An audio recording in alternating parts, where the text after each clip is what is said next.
میرا یہ قدم تمام اولیاء کرام کی گردن پر ہے۔ ایک مرتبہ محلہ حلبہ میں اپنے مہمان خانے میں وعظ فرماتے ہوئے حضور سیدنا غوث اعظم پر اچانک حالت کشف طاری ہوئی۔ آپ رحمت اللہ علیہ نے فرمایا، میرا یہ قدم ہر ولی اللہ کی گردن پر ہے۔ یہ ارشاد سن کر تمام اولیاء اللہ نے اپنی گردنیں جھکا دیں۔ صلحائے امت نے اس کی توضیح فرمائی ہے کہ آپ رحمت اللہ علیہ کے عہد مبارک اور بعد میں قیامت تک آپ کی عطا کے بغیر ولی اللہ ولایت کے درجے پر فائز نہیں ہو سکتا۔ سلطان الہند حضرت خواجہ معین الدین چشتی المعروف خواجہ غریب نواز اس وقت خراسان کے پہاڑوں پر مجاہدات میں مشغول تھے۔ انہوں نے بھی حضور سیدنا غوث اعظم کا ارشاد گرامی سن کر اپنی گردن جھکا دی اور یوں عرض گزار ہوئے، آپ کے قدمین شریفین میرے سر اور میرے آنکھوں پر ہیں۔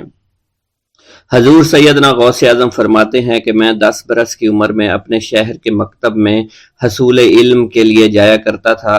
اس وقت میرے ساتھ ملائکہ بھی ہوتے تھے جو میرے آگے پیچھے میری حفاظت کے لیے چلتے تھے۔ جب میں مدرسہ پہنچتا تو یہ منادی کرتے تھے، اللہ کے ولی کے لیے جگہ خالی کر دو۔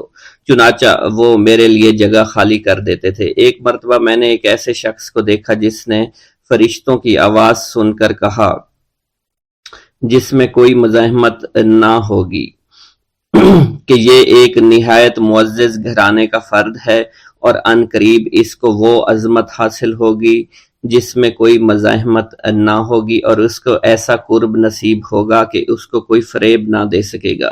پھر 40 برس بعد میں نے اس شخص کو پہچانا۔ وہ شخص ابدالوں میں سے تھا۔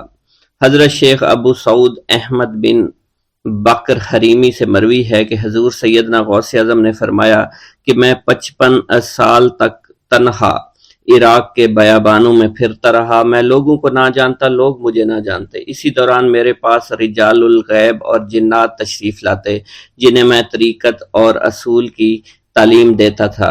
ابتدا میں جب میں عراق میں داخل ہوا تو حضرت خضر میرے ہم سفر بنے، اور بعد میں اس وقت ان کو پہچانتا نہ تھا، اور اس کے ساتھ میرا معاہدہ ہوا کہ میں ان کے کسی حکم کی خلاف ورزی نہیں کروں گا۔ ایک مرتبہ انہوں نے مجھے ایک جگہ بیٹھنے کا حکم دیا اور میں اس جگہ 3 سال تک بیٹھا رہا۔ سال میں ایک مرتبہ حضرت خضر میرے پاس تشریف لاتے، فرماتے کہ یہی تیرا مقام ہے جہاں تجھے پہنچایا گیا ہے۔ اس عرصہ کے دوران تمام نفسانی خواہشات مجھ پر انسانی شکل میں وارد ہوئیں، لیکن اللہ عز و جل نے مجھے ہر موقع پر استقامت عطا فرمائی اور مجھے ان خرافات سے بچائے رکھا۔ ابتدا میں میرا نفس مجاہدہ کا کوئی طریقہ اختیار کرتا تو میں اس پر قائم ہو جاتا اور کسی چیز کو قبول نہ کرتا تھا۔ ایک طویل مدت تک اپنا گلا گھونٹتے ہوئے میں مدائن کے جنگلوں میں مجاہدات میں مشغول رہا۔ حضور سیدنا غوث اعظم فرماتے ہیں کہ میں نے اپنے نفس کو مختلف مجاہدوں، مختلف ریاضتوں اور مختلف مشقتوں میں ڈالے رکھا۔ 1 سال تک میں گری ہوئی چیزیں اٹھا کر کھاتا رہا، دوسرے سال پانی پر گزارا کیا، اور تیسرے سال نہ میں نے کچھ کھایا، نہ پیا اور نہ ہی سویا۔ ایک مرتبہ شدید سردی کی وجہ سے میں ایوان کسریٰ کے کھنڈرات میں سویا تو رات بھر میں 40 مرتبہ طبیعت خراب ہوئی۔ حضور سیدنا غوث اعظم فرماتے ہیں، ہر سال ایک بزرگ آتے اور وہ مجھے جبہ دے کر چلے جاتے۔ اسی طرح میں نے بے شمار طریقوں سے دنیا اور نفس سے چھٹکارا پانے کی کوشش کی۔ لوگ مجھے دیوانہ سمجھتے تھے۔ میں برہنہ جسم جنگلوں میں چلا جاتا اور کانٹوں پر لوٹتا شور مچاتا تھا۔ میرا تمام بدن سے خون جاری ہو جایا کرتا تھا اور لوگ مجھے اٹھا کر شفا خانے لے جایا کرتے، جہاں میری حالت مزید بگڑ جاتی۔ ایک وقت ایسا بھی آیا جب مجھ میں اور مردہ میں کوئی فرق نہ تھا۔ لوگ کفن لے کر آئے، غسال کو بلوایا کہ وہ مجھے غسل دے دیں۔ ابھی انہوں نے مجھے غسل دینے کے لیے تختہ پر ڈالا ہی تھا کہ میری حالت درست ہو گئی۔ میں اٹھ کھڑا ہوا۔ طریقت کی ان پرخطر راہوں میں نہ تو میں کبھی خوف زدہ ہوا اور نہ کبھی میرا نفس مجھ پر غلبہ پا سکا، اور نہ ہی دنیا کی آرائش مجھے حیران کر سکی۔ حضور سیدنا غوث اعظم فرماتے ہیں، شیطان نے میرے گرد بے شمار جال بچھائے۔ جب میں نے اس سے کہا کہ یہ کیا ہے تو اس نے کہا، یہ دنیاوی چیزیں ہیں اور میں ان جالوں سے تم جیسوں کو شکار کرتا ہوں۔ میں نے 1 سال تک شیطان کا مقابلہ کیا، اس کے بچھائے ہوئے تمام جالوں کو ختم کر دیا۔ اس کے بعد میرے سینے کو کھول دیا گیا اور مجھ پر بے شمار خلائق ظاہر ہوئے۔ حضور سیدنا غوث اعظم فرماتے ہیں میں نے دریافت کیا کہ یہ اللہ کیسے ہیں؟ جواب ملا کہ یہ خلق کے اسباب ہیں جو تم سے ملے ہوئے ہیں۔ میں سال بھر ان کی جانب متوجہ رہا یہاں تک کہ وہ مجھ سے جدا ہو گئے۔ جب مجھ پر میرا باطن ظاہر کیا گیا تو میں نے اپنے قلب کو بہت سے علائق سے ملوث پایا۔ میں نے دریافت کیا کہ یہ علائق کیا ہیں؟ جواب ملا یہ تمہارے ارادے، تمہارے اختیارات ہیں۔ چنانچہ 1 سال تک ان کی جانب متوجہ رہا کہ وہ مجھ سے دور ہو گئے۔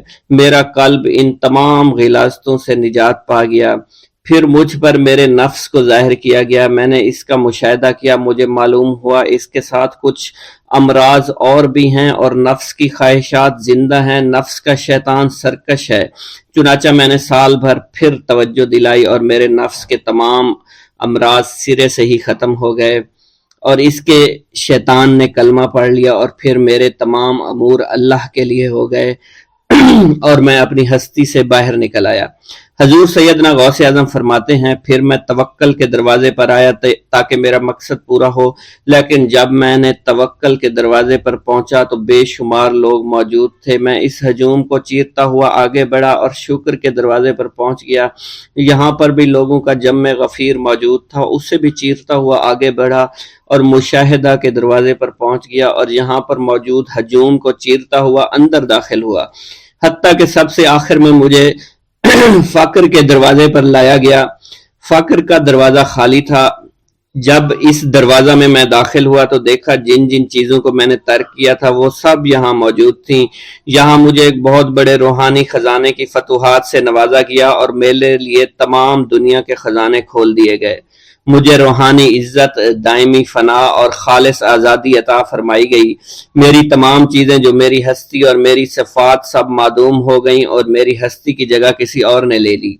حضرت شیخ ابو سعید مخزومی نے حضور سیدنا غوث اعظم کو خرقہ خلافت سے نوازا اور فرمایا اے عبد القادر، یہ وہ خرقہ ہے جو حضور نبی کریم صلی اللہ علیہ وسلم نے حضرت سیدنا علی المرتضیٰ کو عطا فرمایا، اور حضرت سیدنا علی المرتضیٰ نے یہ خرقہ حضرت خواجہ حسن بصری کو عطا فرمایا تھا، جس سے ہوتا ہوا یہ خرقہ مجھ تک پہنچا، اور یہ تمہاری امانت تھی جو میں نے تم تک آج پہنچا دی ہے۔ حضور سیدنا غوث اعظم نے جب خرقہ مبارک کو زیب تن کیا تو آپ پر بے شمار انوار و تجلیات کی بارش ہونا شروع ہو گئی۔ حضور سیدنا غوث اعظم نے حضرت شیخ ابو سعید مخزومی کے مدرسہ میں تدریسی فرائض سر انجام دینا شروع کر دیے۔ آپ کے لیے فی الحال تدریسی مصروفیات کے علاوہ کوئی کام نہ تھا۔ آپ کی شبانہ روز کی محنت سے آپ کے نام کا شعرہ کچھ ہی دنوں میں سارے بغداد میں پھیل گیا۔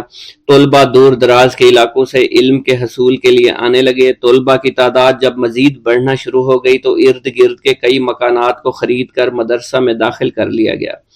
کتب سیر میں منقول ہے کہ 528 ہجری میں آپ مدرسہ نظامیہ کی وسیع عمارت تعمیر فرما چکے تھے۔ اس مدرسہ کی تعمیر میں آپ نے بحیثیت مزدور بھی حصہ لیا تھا۔ حضرت شیخ ابو الخشاب سے مروی ہے کہ میں جوانی میں جب علم نحو پڑھ رہا تھا تو لوگوں نے مجھے حضور سیدنا غوث اعظم کے پاس جانے کا مشورہ دیا، اور اس کی وجہ سے مجھے بھی اشتیاق ہوا کہ میں آپ کا واز سنوں۔ ایک مرتبہ کچھ لوگوں کے ہمراہ آپ کی مجلس میں دوستوں کے ہمراہ حاضر ہوا۔ آپ نے میری جانب توجہ کرتے ہوئے فرمایا ہماری صحبت اختیار کر لو۔ چنانچہ میں نے آپ کے فرمان کے مطابق آپ کی صحبت کو اختیار کر لیا۔ آپ نے مجھے علم نحو کے علاوہ علوم عقلیہ اور تقلد حاصل کیے جس سے مجھے کوئی واقفیت پہلے نہیں تھی۔ 1 سال کے عرصہ میں آپ کی نظر کرم سے میں نے وہ علوم حاصل کر لیے جو گزشتہ اتنی عمر گزارنے کے باوجود بھی مجھے حاصل نہیں ہوئے تھے۔ منقول ہے حضرت شیخ بقا بن بطو، شیخ علی بن ہیتی اور شیخ کیلوی جب حضور سیدنا غوث اعظم کے مدرسہ میں آتے تو جھاڑو دیا کرتے تھے اور چھڑکاؤ کرتے تھے، لیکن آپ کی اجازت کے بغیر کبھی اندر داخل نہ ہوتے تھے۔ اجازت ملنے کے بعد آپ حضرات اندر داخل ہوتے اور اجازت ملنے پر ہی بیٹھتے تھے۔ آپ سے امان طلب کرتے اور امان مل جانے کے بعد مؤدب ہو کر بیٹھ جاتے۔ جس وقت آپ کہیں جانے کا ارادہ کرتے تو یہ حضرات سواری کے ہمراہ چلتے۔ آپ انہیں اس فعل سے منع فرمایا کرتے تھے اور کہتے تھے کہ ہمیں آپ کے ذریعے قرب الہی حاصل ہوا ہے۔ حضرت شیخ محمد قائل الادنیٰ سے مروی ہے کہ ایک مرتبہ حضور سیدنا غوث اعظم سے دریافت کیا گیا کہ آپ کی بزرگی اور عظمت کا راز کیا ہے؟ آپ نے فرمایا کہ میں کبھی جھوٹ نہیں بولتا اور کبھی کسی سے کذب بیانی نہیں کرتا۔ ایک گاؤں کے بارے میں کہا جاتا تھا کہ جہاں قدرت کی بے پناہ نعمتیں تھیں، اللہ پاک نے وہاں کے لوگوں کو مالا مال کیا ہوا تھا۔ ایسی نعمتیں کہ جن نعمتوں کو دیکھ کر انسان اکثر مغرور ہو جایا کرتے ہیں، مگر وہاں پر کچھ مسلمان تھے، اور سب سے بڑی اور بری بات یہ تھی کہ وہاں کے تمام لوگ کافر تھے۔ وہ کفار اپنی دولت پر بہت فخر کیا کرتے تھے، کیونکہ ان میں ہر ایک انسان بہت دولت مند تھا، ہر ایک کے پاس بے بہا پیسے تھے، کسی کو پیسوں کی کمی نہیں تھی۔ وہاں کے سردار کی ایک اکلوتی بیٹی تھی جس کو سردار بے پناہ پیار کرتا تھا۔ اس سردار کی بیٹی بے پناہ مغرور، ظالم، گھمنڈی تھی۔ وہاں پر غریب لوگ صرف مسلمان ہی تھے، تمام کافر ایک دوسرے کی مدد کیا کرتے تھے، لیکن مسلمانوں کی مدد کرنے والا وہاں پر کوئی نہ تھا۔ وہاں پر انہیں کوئی دیکھنے والا نہ تھا۔ سردار کی بیٹی کو کالے جادو میں خوب مہارت حاصل تھی، اور وہ جادو کی وجہ سے وہاں پر رہنے والے غریبوں پر بہت ظلم کیا کرتی تھی۔ تمام مسلمان اس سے بے حد پریشان تھے، اور وہ لوگوں کو غلام بناتی اور مزدور بناتی تھی۔ اگر ان میں کوئی اس کی بات نہ مانتا تو اس کو قیدی بنا کر اپنے اشاروں پر نچایا کرتی تھی۔ اس بستی میں چونکہ اکا دکا مسلمان تھے جن کا کوئی پرسان حال نہیں تھا، کوئی بھی ان کو بچانے والا نہیں تھا۔ جب وہ سردار کی بیٹی کے ظلم حد سے بڑھ گئے تو مسلمانوں میں سے ایک بوڑھے شخص نے اللہ کے حضور گڑ گڑا کر دعائیں کی، اے اللہ، ہمارے چند نسلیں جو یہاں پر بچی ہوئی ہیں، ان نسلوں کو تو بچا لے۔ یہ سردار کی بیٹی جس نے ہمارا جینا دشوار کر رکھا ہے، یہاں کوئی بھی انسان ہمارا حال نہیں پوچھتا، اور نہ ہی ہمارے پاس مال و دولت ہے، اور نہ ہی ہمارے پاس جسمانی طاقت بچی ہے۔ یا اللہ، ہمارے لیے کوئی ایسا بندہ بھیج جو نہ صرف طاقتور ہو بلکہ اس جادوگرنی یعنی سردار کی بیٹی کو بھی ہرا سکے۔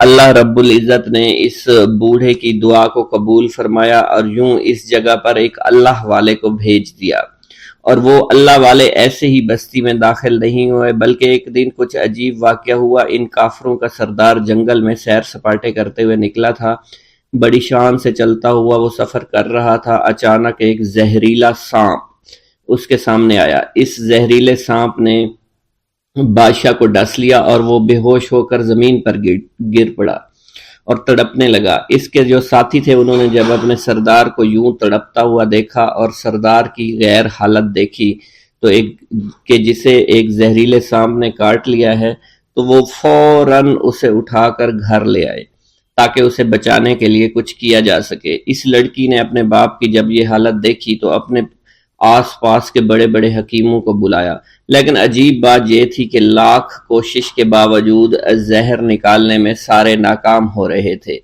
اور زہر تیزی کے ساتھ اس کے جسم میں پھیلتا چلا جا رہا تھا۔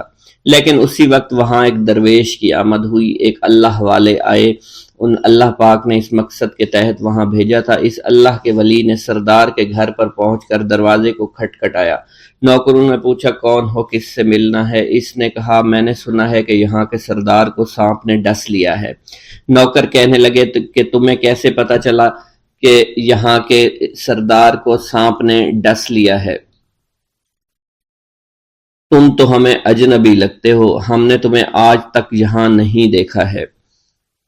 اس نے کہا میں مسافر ہوں اور مجھے خبر ملی ہے کہ یہاں کے سردار کو ایک زہریلے سانپ نے ڈس لیا ہے اور کوئی بھی اس کا علاج نہیں کر پا رہا۔ نوکروں نے کہا تم کون ہو؟ اللہ والے نے کہا میں حکیم ہوں اور میں ان کے علاج کی غرض سے یہاں آیا ہوں۔ وہ نوکر اللہ والے کی حالت دیکھ کر ہنسنے لگے، کیونکہ آپ نے پھٹے پرانے کپڑے پہن رکھے تھے اور دیکھنے سے بہت غریب معلوم ہوتے تھے۔ وہ نوکر کہنے لگے کہ اتنے بڑے سردار کا علاج کرو گے؟ ارے یہاں تو اس کے پاس بڑے بڑے حکیم بلائے گئے ہیں، ہمارے سردار کے پاس پیسوں کی کوئی کمی نہیں ہے، اور وہ تم جیسے غریب سے بھلا کیوں علاج کروائیں گے؟ درویش نے کہا اگر تم چاہتے ہو تمہارے سردار کی جان بچ جائے پھر مجھے اندر جانے دو۔ غلام کہنے لگا ٹھیک ہے ہم اندر جا کر اجازت لے کر آتے ہیں۔ نوکر اندر گئے، سردار کی بیٹی سے کہا ایک غریب آیا ہے، کپڑوں سے فقیر معلوم ہوتا ہے لیکن کہتا ہے میں سردار کا علاج کر سکتا ہوں اور میں سردار کا علاج کروں گا۔ جو زہر تیزی کے ساتھ جسم میں پھیل رہا ہے میں اس کو باہر نکال پھینک کروں گا۔ اس کی بیٹی کہنے لگی ٹھیک ہے بلا لو۔ جب وہ اللہ والے اس کے گھر کے اندر گئے تو دیکھا سردار تڑپ رہا تھا، ٹانگ کو بار بار بستر پر پٹخ رہا تھا۔ اللہ والے نے اس کے پیر کی طرف دیکھا جہاں سانپ نے اس کو کاٹا تھا، اسی جگہ اللہ والے نے تھوک دیا، فوراً وہاں سے بھاگ گئے۔ اس کے سارے سپاہی اس کی بیٹی دیکھ کر حیران رہ گئے کہ یہ بھلا کون سا دیوانہ ہے، کمرے میں آیا، علاج کی بجائے اسی جگہ پر تھوک دیا جہاں صرف کاٹا تھا اور بھاگ بھی گیا، اس کو کوئی گرفتار نہیں کر سکا۔ سردار کی بیٹی غصے میں تل ملا اٹھی کہ اس نے جو گستاخی کی ہے اس کی کوئی بات نہیں، تھوک کو میں صاف کروا دوں گی مگر اس کو تو میں ابھی گرفتار کرواتی ہوں۔ اور اس نے اپنے سردار کے ایک نوکر سے کہا کہ اس تھوک کو صاف کرو۔ اس نوکر نے تھوک کو صاف کرنے کی بجائے اس کو اچھی طرح سے ٹانگ پر مل دیا۔ لڑکی نے کہا کیا کر رہے ہو؟ اس فقیر نے میرے باپ کی ٹانگ پر تھوک دیا، اب اس تھوک کو تم مل رہے ہو؟ حکیم نے اپنے ہاتھ کے اشارے سے سردار کے بیٹے کو روک دیا۔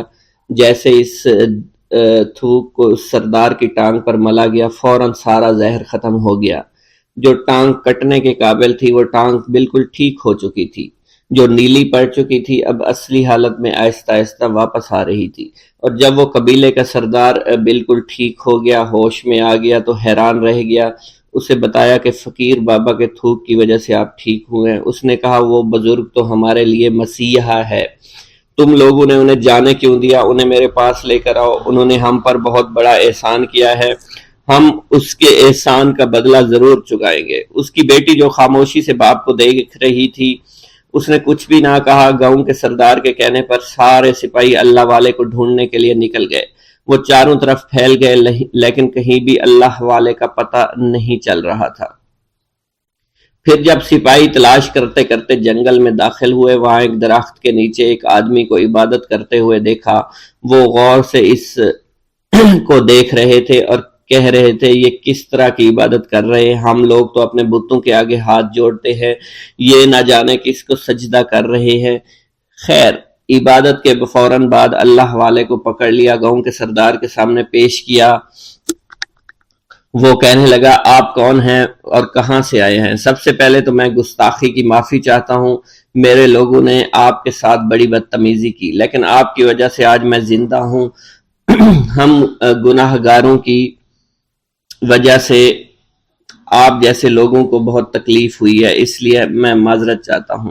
آپ سے درخواست کرتا ہوں کہ آپ میری طرف سے یہ قیمتی لباس یعنی کپڑے اور عربی گھوڑا قبول کیجئے۔ اللہ والوں نے اس کی طرف مسکرا کر دیکھا اور کہا یہ گھوڑا، یہ لباس بہت قیمتی ہے مگر یہ لباس پہن کر اس گھوڑے کے لیے گھاس کاٹوں گا تو کیا اچھا لگوں گا؟ سردار نے کہا فکر نہ کریں، گھوڑے کے ساتھ ساتھ ہم آپ کو نوکر بھی دیں گے۔ اللہ والے نے کہا کہ اتنی مال و دولت اور نوکروں کے ساتھ میں اکیلا رہوں گا؟ گاؤں کا سردار بولا حضور آپ کی یہ بات سن کر میں سوچ میں گم ہو گیا ہوں، لیکن یہ میری بیٹی آپ کے سامنے حاضر ہے۔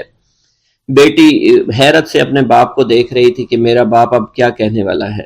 سردار نے کہا میری بیٹی جسے آپ نے دیکھ لیا ہے اس کی شادی میں آپ سے کر دوں گا مگر ایک شرط ہے کہ آپ کو اپنے مذہب کو چھوڑنا پڑے گا۔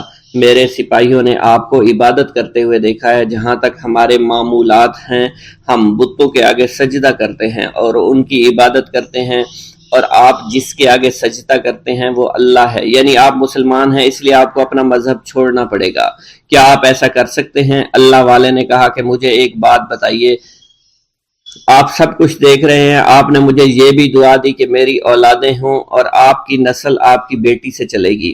مجھے ایک بات بتائیں، اگر ان بچوں میں سے کسی بچے کو خدا نخواستہ کچھ ہو گیا تو کس کو رونا پڑے گا؟ سردار نے جواب دیا اگر خدا نہ خواستہ کچھ ایسا ہوا تو رونا مجھ کو ہی پڑے گا۔ اللہ والا نے مسکرا کر کہا اگر یہ سارا مال لے کر مجھے رونا ہی پڑا تو آپ اپنا گھوڑا، اپنی دولت، اپنی بیٹی، ہر چیز اپنے پاس رکھ لو۔ میں خوش ہوں، میں مسلمان ہوں، میں ٹھیک ہوں۔ اگر یہ تمام چیزیں لے کر مجھے اپنا محلہ چھوڑنا پڑے تو میں اپنی جان دے کر بھی اپنے مذہب کو نہیں چھوڑوں گا۔ جس طرح آپ نے مجھے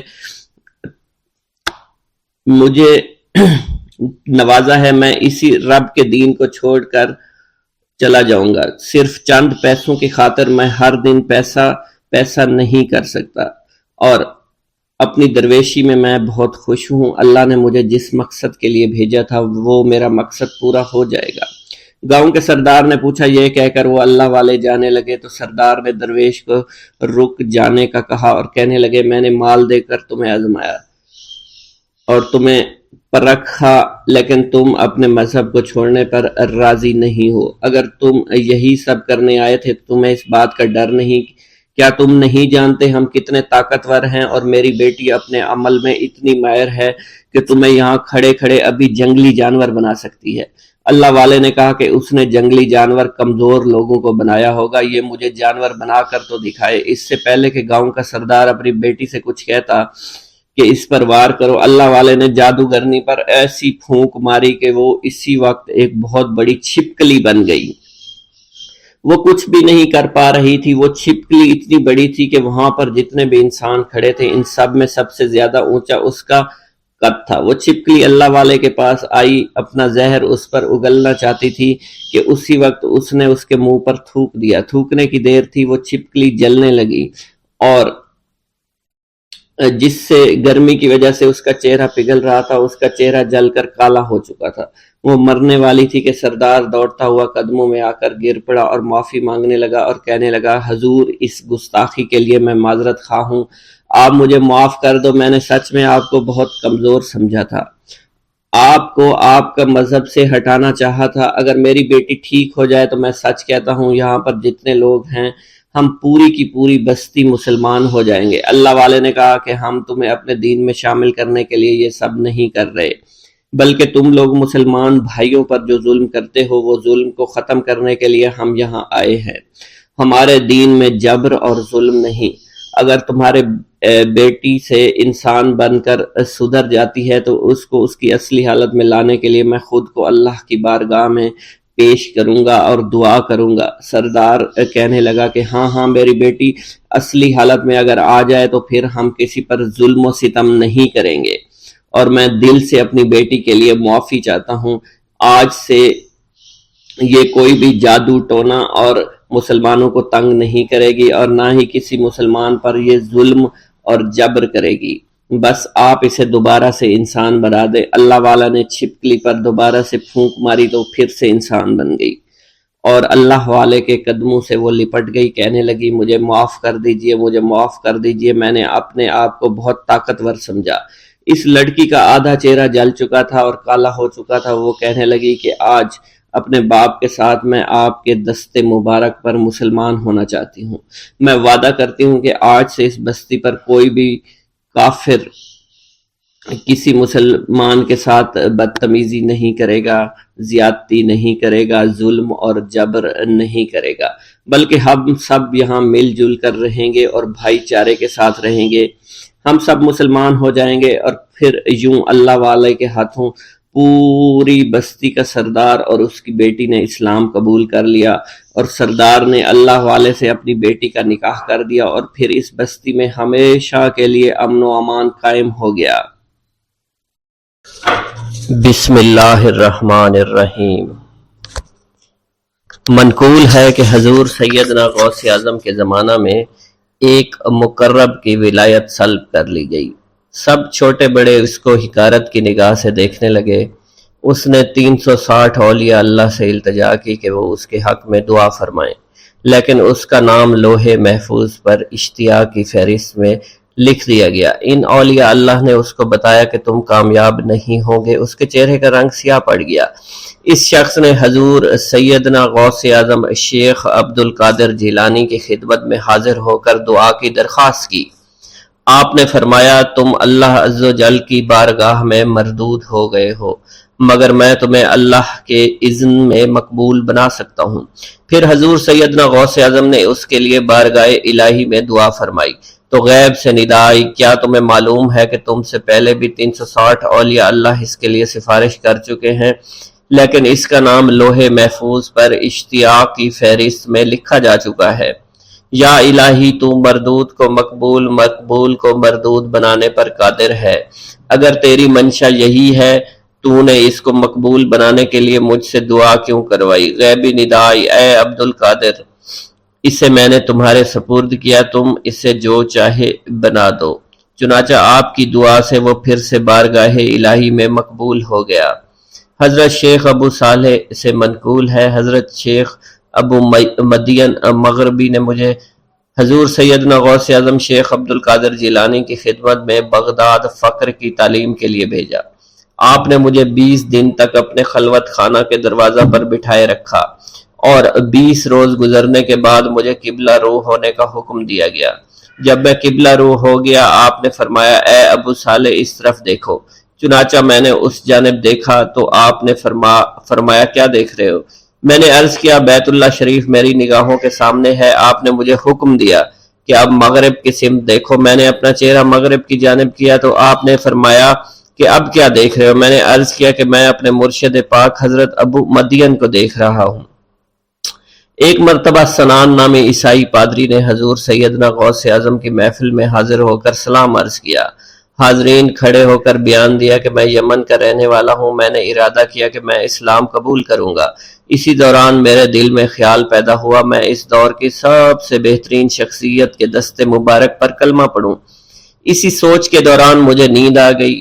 خواب میں مجھے حضور سیدنا عیسیٰ کی زیارت نصیب ہوئی۔ آپ علیہ السلام نے مجھ سے ارشاد فرمایا، بغداد چلے جاؤ، شیخ عبد القادر کے دست حق پر اسلام قبول کرو، کیونکہ اس وقت وہ روئے زمین پر تمام لوگوں میں افضل اور اعلیٰ ہیں۔ حضرت شیخ عمر الحکیمانی سے منقول ہے، ایک مرتبہ حضور سیدنا غوث اعظم کی خدمت میں 13 لوگ دائرہ اسلام میں داخل ہونے کے لیے حاضر ہوئے۔ ان لوگوں نے بیان کیا کہ ہم عرب کے عیسائی ہیں اور ہم نے کلمہ پڑھنے کا ارادہ کر لیا ہے۔ ابھی یہ سوچ ہی رہے تھے کہ کس مرد کامل کے دست حق پر کلمہ پڑھیں گے، ہمیں ہاتف غیب سے آواز سنائی دی کہ بغداد جا کر شیخ عبد القادر جیلانی کے دست مبارک پر کلمہ پڑھو۔ حضرت شیخ زین الدین ابو الحسن علی بن ابی طاہر سے مروی ہے، فرماتے ہیں میں نے حضور سیدنا غوث اعظم سے علم حاصل کیا۔ اللہ عز و جل نے مجھے 1 سال میں اتنا علم دیا کہ دوسروں کو وہ علم 20 سال میں بھی نصیب نہ ہوا ہوگا۔ میں نے آپ سے مصر جانے کی اجازت طلب کی، آپ نے فرمایا تو دمشق پہنچ کر غازیوں کو مصر میں داخل ہونے کے لیے تیار پائے گا تاکہ اس پر قبضہ ہو جائے، مگر ان سے کہنا کہ وہ ہرگز کامیاب نہ ہوں گے، ہاں دوسری مرتبہ وہ کامیاب ہو جائیں گے۔ حضرت شیخ زین الدین فرماتے ہیں جب میں دمشق پہنچا میں نے وہی حال پایا جو آپ نے بیان فرمایا تھا۔ میں نے ان سے کہا تو وہیں نہ رکے۔ جب میں مصر پہنچا تو میں نے خلیفہ کو ان کو مقابلے کے لیے تیار پایا۔ میں نے خلیفہ سے کہا گھبراؤ نہیں، کامیاب ہو جاؤ گے۔ وہ فرماتے ہیں خلیفہ نے مجھے اپنا ندیم خاص مقرر فرمایا اور اپنے ہر راز سے مجھے واقفیت دے دی۔ پھر دوسری مرتبہ غازی آئے، انہوں نے مصر پر قبضہ کر لیا۔ مجھے حضور سیدنا غوث کے قول کے مطابق ہر ایک سے 1.5 لاکھ دینار ملے۔ مجھے مصر میں ہر خاص و عام میں مقبولیت حاصل ہوئی اور بے شمار لوگ میرے واعظ سے مستفید ہونے لگے۔ حضرت شیخ ابو الخیر سے منقول ہے، فرماتے ہیں میں شیخ ابو محمد حسن، شیخ ابو قاسم، شیخ ابو حفظ کی خدمت میں حاضر ہوئے۔ آپ نے فرمایا تم سب اپنی اپنی حاجات بیان کرو، میں انشاءاللہ تمہاری حاجات پوری کروں گا۔ شیخ ابو سعید نے کہا کہ میں ترک دنیا اختیار کرنا چاہتا ہوں۔ شیخ ابن قائد وانی نے کہا کہ مجھے مجاہدے کی قوت عطا کر دیجئے۔ شیخ بزاز نے کہا خوف الہی چاہتا ہوں۔ شیخ فارسی نے کہا اللہ کے ساتھ میرا ایک حال ہے جسے میں کھو بیٹھا ہوں، چاہتا ہوں میرا وہ حال لوٹ آئے۔ شیخ جمیل نے کہا میں حفظ کرنا چاہتا ہوں۔ شیخ عمر نے کہا میں علم کی زیادتی چاہتا ہوں۔ شیخ خلیل نے کہا میں چاہتا ہوں مجھے موت نہ آئے، یہاں تک کہ مجھے مقام قطبیت پر فائز کیا جائے۔ شیخ ابو البرکات نے کہا کہ میں محبت الہی میں استغراق چاہتا ہوں۔ شیخ ابو عبداللہ نے کہا کہ میں نائب وزیر بننا چاہتا ہوں۔ شیخ ابو مفتوح نے کہا کہ میں خلیفہ کے گھر کا استاد بننا چاہتا ہوں۔ حضرت شیخ ابو الخیر فرماتے ہیں حضور سیدنا غوث اعظم نے فرمایا انشاءاللہ تم سب کی حاجات جلد پوری ہوں گی۔ چنانچہ آپ کا قول پورا ہوا اور تمام لوگوں کی حاجات پوری ہوئیں ماں سوائے شیخ خلیل کے، کیونکہ حضرت شیخ خلیل نے قطبیت مانگی تھی جس کا وقت ابھی نہیں آیا تھا۔ حضرت ابو السعد عبداللہ سے مروی ہے کہ میری کنواری بیٹی فاطمہ گھر کی چھت پر چڑھی تو اسے کوئی چیز اٹھا کر لے گئی۔ اس وقت میری بیٹی کی عمر 16 برس تھی۔ میں حضور سیدنا غوث اعظم شیخ عبد القادر جیلانی کی خدمت میں حاضر ہوا اور سارا ماجرا ان کے گوش گزار کر دیا۔ آپ نے فرمایا تم آج رات کو کرخ کے ویرانے میں جاؤ اور تل خمس 5واں ٹیلہ کے پاس جا کر بیٹھ جاؤ اور اپنے ارد گرد دائرہ کھینچ لو۔ دائرہ کھینچتے وقت بسم اللہ علی نیت عبد القادر کے الفاظ پڑھنا۔ جب رات بڑھے گی جنوں کے گروہ مختلف شکلوں میں تیرے نزدیک سے گزریں گے، تم انہیں دیکھ کر خوف زدہ مت ہونا۔ جب صبح ہو جائے گی تو جنوں کا بادشاہ ایک جماعت کے ہمراہ گزرے گا، وہ تجھ سے تیری حاجت پوچھے گا، تو اسے بتانا عبد القادر نے بھیجا ہے اور میری حاجت یہ ہے۔ ابو سعید فرماتے ہیں میں نے حکم کی تعمیل کی، آپ کے فرمان کے مطابق ڈراؤنی شکلوں والے لوگ گزرے مگر دائرہ کے نزدیک کوئی نہ آ سکا، یہاں تک کہ صبح جنوں کا بادشاہ گھوڑے پر سوار ہو کر آیا۔ اس کے ساتھ ایک کثیر جماعت بھی تھی۔ اس نے مجھ سے کہا میری حاجت پوچھی۔ میں نے اسے حضور سیدنا غوث اعظم کا پیغام پہنچاتے ہوئے کہا اور اپنی حاجت بیان کی۔ میری بات سن کر وہ بادشاہ گھوڑے سے اترا، زمین کو بوسہ دیتے ہوئے دائرہ کے کنارے بیٹھ گیا۔ بادشاہ کے بیٹھتے ہوئی جماعت بھی بیٹھ گئی۔ پھر بادشاہ نے اپنی جماعت کے کچھ لوگوں کو حکم دیا جاؤ جس نے یہ کام کیا ہے اسے میرے پاس لے کر آؤ۔ چنانچہ وہ لوگ ایک سرکش جن کو پکڑ لائے جس کے ساتھ میری بیٹی بھی تھی۔ جنوں کے بادشاہ سے کہا گیا کہ یہ ملک چین کے سرکش جنوں میں سے ہے۔ بادشاہ نے اس جن کو مخاطب کرتے ہوئے کہا کہ تمہیں قطب وقت کے قدموں کے نیچے سے لڑکی اٹھانے کی جرت کیوں کر پیش ہوئی؟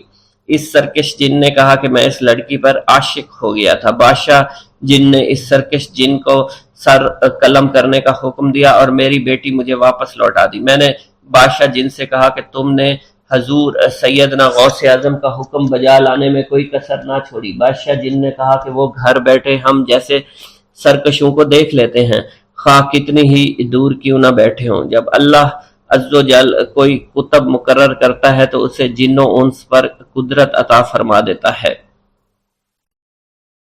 تفریح الخاطر میں منقول ہے حضور سیدنا غوث اعظم کے وصال کے بعد ایک شخص جو کہ عرصہ دراز سے مرشد کامل کی تلاش میں تھا اور وہ آپ کا شورا سننے کے بعد آپ کی خدمت میں بغداد شریف پہنچا۔ جب اس شخص کو معلوم ہوا کہ آپ وصال فرما گئے ہیں تو وہ آپ کی قبر مبارک پر حاضر ہوا اور آداب زیارت بجا لایا۔ آپ اپنی قبر مبارک سے باہر تشریف لائے، اس کا ہاتھ پکڑ کر اسے سلسلہ عالیہ قادریہ میں بیعت فرما دیا اور اس کی جانب خصوصی توجہ فرمائی۔ حضرت ابو بکر ارکیمی فرماتے ہیں میں ابتدائی عمر میں شتر بانی کا کام کیا کرتا تھا۔ ایک مرتبہ مجھے ایک شخص کے ساتھ حج کرنے کا اتفاق ہوا۔ اس شخص کو یہ خطرہ لاحق ہوا کہ وہ عنقریب مر جائے گا۔ اس نے مجھے ایک چادر اور 10 دینار دیے اور فرمایا یہ میری امانت، تم بغداد شریف واپس جا کر حضور سیدنا غوث اعظم شیخ عبد القادر جیلانی رحمۃ اللہ علیہ کی خدمت میں پیش کر دینا۔ حضرت ابو بکر الکیمی فرماتے ہیں کہ میں اس وصیت کے کچھ دنوں بعد اس شخص کا انتقال ہو گیا۔ میں جب بغداد شریف تشریف لایا تو لالچ میں پھنس گیا۔ میرے دل میں خیال آیا ان چیزوں کے متعلق کسی کو کچھ علم نہیں ہے، چنانچہ میں نے وہ چادر اور 10 دینار اپنے پاس رکھ لیے۔ ایک دن میں بازار سے گزر رہا تھا، میری ملاقات حضور سیدنا غوث اعظم سے ہوئی۔ میں نے آپ کو سلام کیا، آپ نے میرا ہاتھ پکڑ کر فرمایا تم نے 10 دیناروں کے لیے بھی اللہ کا خوف نہیں کیا، میری امانت اپنے پاس رکھ لی اور میرے پاس اپنی آمد و رفت بھی ختم کر لی۔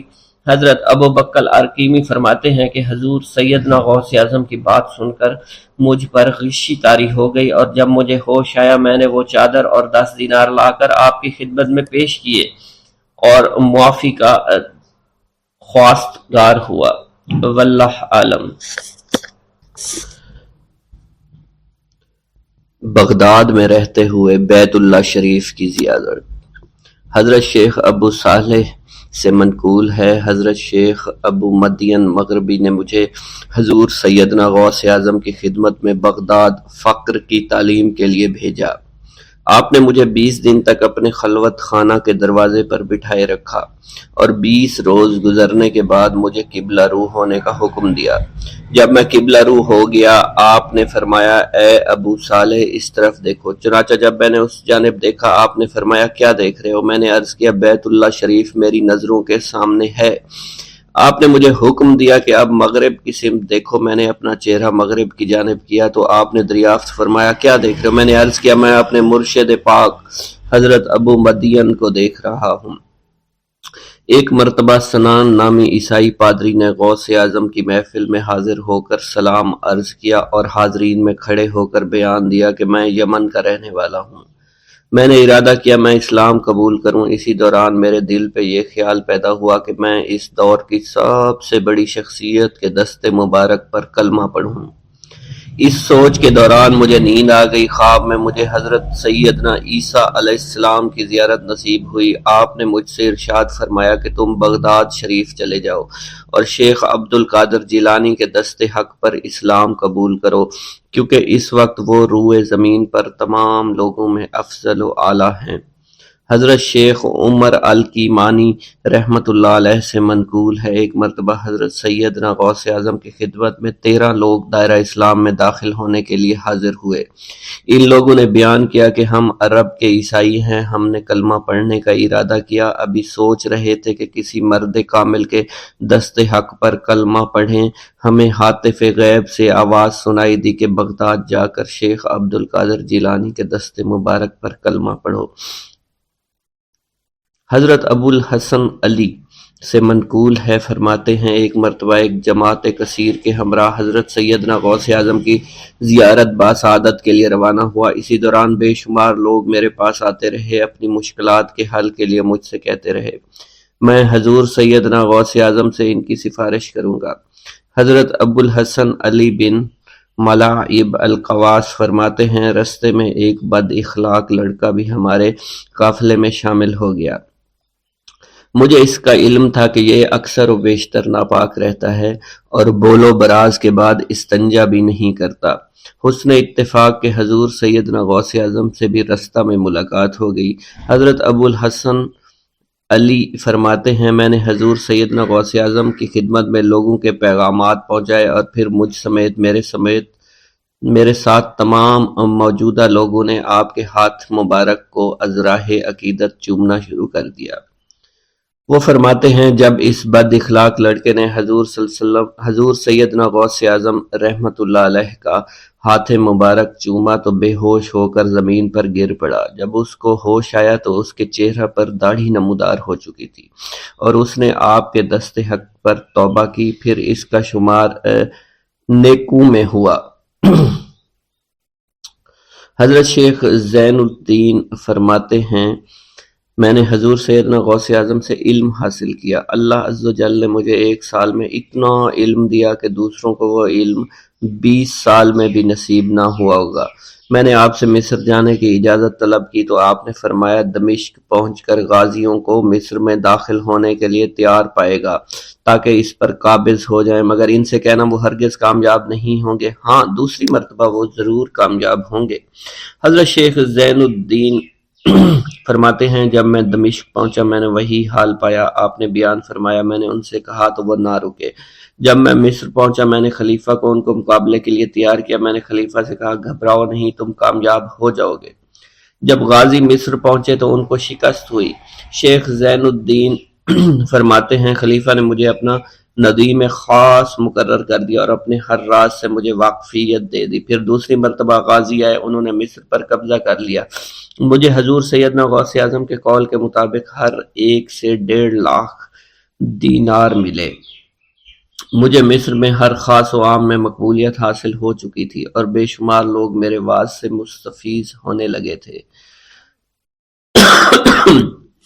حضرت سیدنا غوث اعظم شیخ عبد القادر جیلانی کی خدمت میں ایک عورت حاضر ہوئی، آپ سے دعا کی درخواست کی کہ اس کے ہاں اولاد ہو آپ نے مراقبہ میں جا کر لوح محفوظ کا مشاہدہ کیا تو وہاں لکھا تھا اس عورت کی قسمت میں اولاد نہیں ہے۔ آپ نے اللہ کے حضور اس کے لیے دعا فرمائی۔